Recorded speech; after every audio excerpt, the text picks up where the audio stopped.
Global Typhoon, Chairman TV. Weather update. Helping homeless people.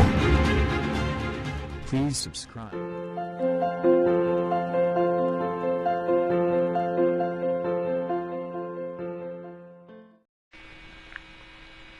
Magandang hapon po. Ito po ang latest update natin ngayong araw, February 9, 2024. Bahagyang lumakas ang kaunti itong si Northeast Monsoon o yung amihan, at ito nga po yung maabot hanggang dito nga sa may parte ng Northern Luzon. Asahan natin, mararanasan natin dyan yung malamig na simoy ng hangin. Samantalang yung easterlies o yung mainit na hangin na nanggagaling sa dagat Pasipiko, apektado na po niyan hanggang parte ng Metro Manila. Asahan natin yung mga isolated rain shower o yung mga kumpulan ng kaulapan na yan, at yung mainit at malinsangang panahon, bunsod nga ng easterlies.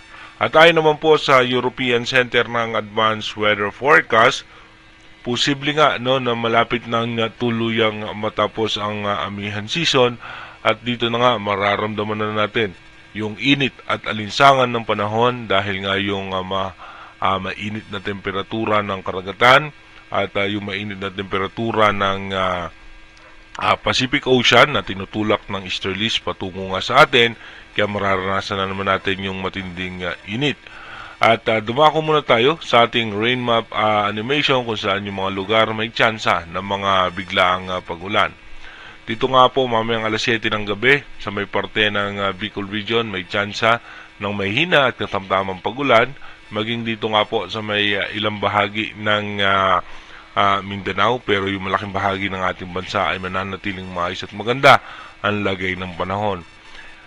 Meron din po tayong mga posibilidad na localized thunderstorm sa Metro Manila, Mindoro Provinces. Dito po sa may Palawan, may mga localized thunderstorm po tayo posibleng asahan dyan. Pagdating naman ng alas 10 ng gabi mamaya, asahan natin na mananatiling maayos at maganda ang lagay ng panahon. May mga tsansa ng mga katamtamang pag-ulan lamang dito sa may parte ng Aurora, extreme northern Luzon, dito pa rin sa may parte ng Bicol Region, at makulimlim na kaulapan sa may parte ng Cagayan de Oro at ng Davao. Pagdating naman po ng alas 3 ng madaling araw ng February 10, mananatiling maayos at maganda pa rin ang lagay ng panahon, at asahan natin may tsansa pa rin ng pag-ulan sa may parte ng Bicol Region, dito sa may parte ng Mindoro Provinces at extreme northern Luzon. Pagdating naman po ng alas 6 ng umaga bukas, asahan po natin na mananatiling maayos at maganda ang lagay ng panahon, maliban lamang po dito sa may parte ng Bicol Region na may tsansa ng katamtamang pag-ulan lamang. Dumako na tayo sa ating advanced weather forecast.